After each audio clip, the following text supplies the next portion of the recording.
Estimados alumnos y alumnas, les doy la bienvenida a esta clase tutorial sobre análisis sintáctico. En este caso vamos a ver el sujeto y para comenzar a analizar esta categoría sintáctica vamos a fijarnos en 4 aspectos. Vamos a ver el sujeto expreso y el sujeto tácito, y dentro del sujeto expreso vamos a ver el simple y el compuesto, y también vamos a distinguir entre sujeto lógico y gramatical. Para comenzar, lo primero que tenemos que hacer es plantearnos la pregunta de qué es un sujeto, para poder entonces identificarlo en las oraciones. Entonces, el sujeto generalmente está constituido por un sustantivo, que puede ser común, propio, abstracto. Nosotros ya categorizamos antes los sustantivos, así que los vamos a poder identificar sin ningún problema. Y también a veces tenemos construcciones sustantivas, es decir, no tenemos un solo sustantivo, sino que tenemos un conjunto de palabras que son las que van a funcionar como sujeto. También puede ser un pronombre personal, como vimos, y muchas veces puede ser un pronombre demostrativo, de acuerdo a la oración que estamos viendo, sobre todo cuando las oraciones ya vienen a cuenta de párrafos anteriores. Pero bueno, eso ya es otra cosa que vamos a ir viendo un poquito más adelante. Lo más importante para distinguir el sujeto es ver que concuerde con el verbo principal de la oración, ya que para definir sujeto como una categoría gramatical, lo principal es, como dijimos antes, que concuerde con el verbo. Abajo tenemos algunos ejemplos para ver esto. Un ejemplo con un sustantivo propio, por ejemplo, tenemos Manuel limpia su casa. Ahí tenemos un sustantivo propio, que es Manuel, y va a ser nuestro sujeto, que coincide en número con limpia. El Museo de Ciencias Naturales está en La Plata, ahí ya tenemos una construcción sustantiva, que es el Museo de Ciencias Naturales, y no solamente una sola palabra o un solo sustantivo. Y después tenemos abajo un ejemplo de pronombre con un pronombre personal vos, que dice vos siempre estás apurado. Bueno, ahora que ya estamos en condiciones de determinar qué es un sujeto, es decir, aquella palabra, sustantivo, pronombre o construcción que concuerde en número con el verbo, esto es, si mi sustantivo es plural, el verbo tendrá que estar en plural, y si mi sustantivo está en singular, el verbo en singular. Y lo mismo con las construcciones y los pronombres, por supuesto. Entonces, ahora podemos ya ver las clases de sujeto que tenemos. La clasificación es entre sujeto expreso y tácito. El sujeto expreso puede ser simple o compuesto. Simple es que va a tener un solo núcleo. En este caso, yo elegí oraciones bien simples para ejemplificarles estos casos y puse simplemente sustantivos propios. Entonces, tenemos María es feliz como ejemplo de oración simple y como ejemplo de oración compuesta, Darío y Luis tocan la guitarra. En el segundo caso tengo dos núcleos, que son dos nombres propios, que son Darío y Luis. Como vemos, ahí concuerda el número con tocan, ya que tengo dos personas, el verbo tiene que estar también en plural. Y la otra clasificación es el sujeto tácito. El sujeto tácito no va a estar escrito en la oración, pero nosotros podemos identificarlo a través de la desinencia del verbo. Es decir, la terminación del verbo nos va a dar el número y el pronombre que corresponde a ese verbo. En este caso tenemos llegamos, y si vemos que el mos está en cursiva para destacarlo, entonces ahí tenemos un nosotros. Nosotros llegamos tarde. Ese nosotros va a ser nuestro sujeto tácito. Vamos a distinguir ahora entre sujeto gramatical y sujeto lógico. ¿Por qué hacemos esto? Porque muchas veces nosotros le atribuimos la función de sujeto a quien debería hacer la acción, pero no al sujeto gramatical, que es aquel que concuerda el número con el verbo. Esto que parece que repito muchas veces y tal vez suene hasta obvio y ustedes me digan, bueno, sí, profe, nos damos cuenta, en realidad a veces hay que reforzarlo porque hay oraciones que son engañosas, sobre todo aquellas que tal vez el sujeto no es una persona, Entonces, ahí se complica muchas veces encontrar cuál es el real sujeto y cómo corresponde a su verbo y predicado. Por ejemplo, acá les puse una oración que es: a Lucas le gustan los caramelos. En este caso, los caramelos va a ser mi sujeto porque concuerda con el verbo gustan.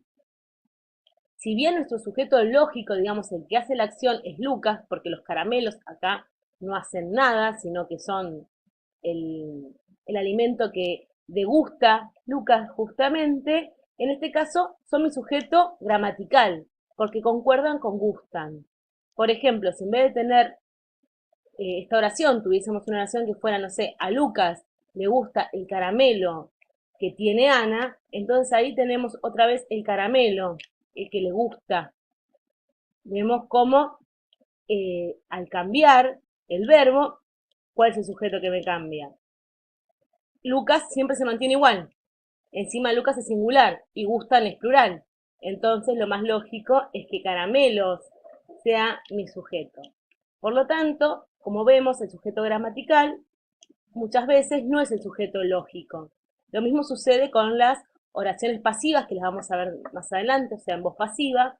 Cuando tenemos, por ejemplo, la carta es enviada por Juan, ahí tenemos Juan, es el sujeto lógico, el que hace la acción, pero nuestro sujeto gramatical va a ser la carta, que es la que concuerda con el verbo. Bien, esta aclaración la hago justamente porque lo que les dije antes. Muchas veces cuando el sujeto no es una persona, nos cuesta bastante identificar si es el sujeto o no de esa oración. Lo único que tenemos que hacer es cambiar el número del verbo y ver a ver qué es lo que nos está cambiando. Ahí vamos a poder identificar rápidamente cuál es mi sujeto. Bien, vamos a ver entonces los modificadores del sujeto. Nosotros vamos a analizar 3 modificadores del sujeto en esta clase tutorial. Nos va a quedar por fuera la construcción comparativa, ya que no es exclusiva del sujeto, y eh, ustedes igual la van a poder estudiar en los apuntes. Así que ahora vamos a ver los modificadores del sujeto. Igualmente les aclaro que los modificadores del sujeto pueden funcionar dentro de cualquier construcción cuyo núcleo sea un sustantivo. Es decir, si nosotros tenemos más adelante, cuando analicemos el predicado, un objeto directo, dentro del objeto directo podemos encontrar modificador directo, modificador indirecto y aposición. Lo que no podemos encontrar es solos en el predicado estos modificadores. Autónomamente, digamos, funcionan, es decir, solos, sin estar dentro de ninguna construcción, funcionan así en el sujeto. Ahora cuando se los vaya explicando, lo van a entender un poco mejor y sobre todo después con el ejemplo de análisis. Bien, pasemos a explicar el modificador directo. Entonces, el modificador directo van a ser los adjetivos, calificativos y todas las otras clasificaciones de adjetivos que vimos nosotros anteriormente, y también los determinantes. Entonces, estas clases de palabras tienen la función sintáctica de modificadores directos. El modificador indirecto, en cambio, siempre está introducido por un nexo subordinante. ¿Qué es un nexo subordinante? Es una preposición. Las preposiciones vieron que tienen su característica de funcionar como puentes, digamos, para que se articulen las diferentes palabras. Ustedes habrán observado que cuando nos falta una preposición, es muy difícil darle sentido completo a las frases. Por lo tanto, estos son nexos subordinantes. Hay que tener en cuenta, después también lo vamos a ver en el ejemplo, que el nexo subordinante, como su nombre lo indica, va a subordinar una parte de la oración que va a estar dentro de un término. Pero eso ahora lo vamos a ver muchísimo mejor con el ejemplo. Entonces, para repasar, el modificador indirecto es aquel modificador que está introducido por una preposición. Y así lo identifico y lo distingo del modificador directo. Y por último tenemos la aposición. La aposición es, como su nombre lo indica, una aclaración o alguna especificación que quiero dar sobre mi sujeto, sobre mi núcleo del sujeto, que siempre tiene la particularidad de estar entre comas. Y otra particularidad que tiene es que la podríamos intercambiar por el núcleo del sujeto o bien omitir y se podría entender del mismo modo. Así que esos van a ser los 3 modificadores que vamos a ver. Y ahora con un ejemplo más claro, que los tiene a todos, ahí vamos a poder ver entonces cómo funciona. Bien, entonces lo primero que tenemos que hacer es leer la oración completa. Aquí tenemos la oración: Juan, el mejor amigo de mi hermano, es mi contador. Lo primero que hacemos, además de leer la oración completa, es identificar el verbo principal, que en este caso es, justamente. Una vez que sabemos el verbo que es, entonces decimos, bueno, ¿quién es mi contador? Juan, el mejor amigo de mi hermano. Ahí distinguimos Juan, el mejor amigo de mi hermano, como sujeto, y como predicado verbal simple, es mi contador. Bien, como ustedes habrán visto en la diapositiva anterior, yo tenía la oración dividida en 3 partes: A, B y C. B, como nosotros pudimos identificar, es mi verbo principal. C es una construcción que por el momento no vamos a analizar, lo vamos a hacer más adelante. Vamos a centrarnos en A, que es mi sujeto. Entonces, ahora vamos a pasar a deslindar todos los componentes de este sujeto.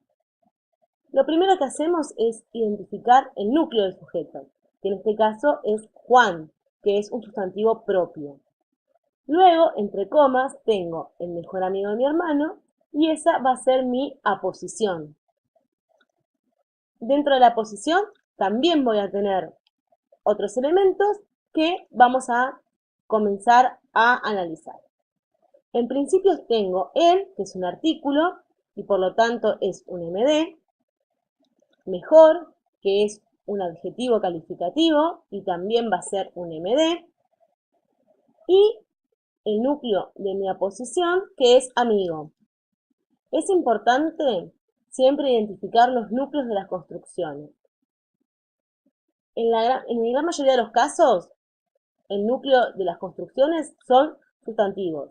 Puede ser que haya otras construcciones que no tengan un sustantivo como núcleo, pero las que estamos viendo ahora, sobre todo las del sujeto, tienen sustantivos como núcleo. Como modificador indirecto tenemos de mi hermano, que es el modificador indirecto de amigo, ya que no es cualquier amigo, sino que es el amigo de mi hermano. Es un amigo en particular. Y es un modificador indirecto, obviamente, porque está introducido por la preposición de. Por lo tanto, de va a ser mi nexo subordinante y todo lo que quede subordinado a de, en este caso mi hermano, va a ser el término. Dentro del término también voy a tener que analizar. Y dentro de este término voy a tener mi, este posesivo, que es un MD, y hermano, que va a ser el núcleo del término. Como ven, todas las construcciones tienen núcleo, además de otros elementos. Pero es indispensable que las construcciones, esas sus características, tengan un núcleo. Bien, con esto damos por finalizada la clase tutorial. Espero que les haya servido, que hayan podido comprender, sobre todo el análisis sintáctico, cómo hay que realizarlo, ya que nosotros no podemos hacerlo en papel, sino que tenemos que ir deslindando las partes y es importante que ustedes vean el procedimiento y cómo tenemos que ir razonando para poder llegar a un buen análisis sintáctico. Me despido hasta la próxima clase tutorial. Saludos.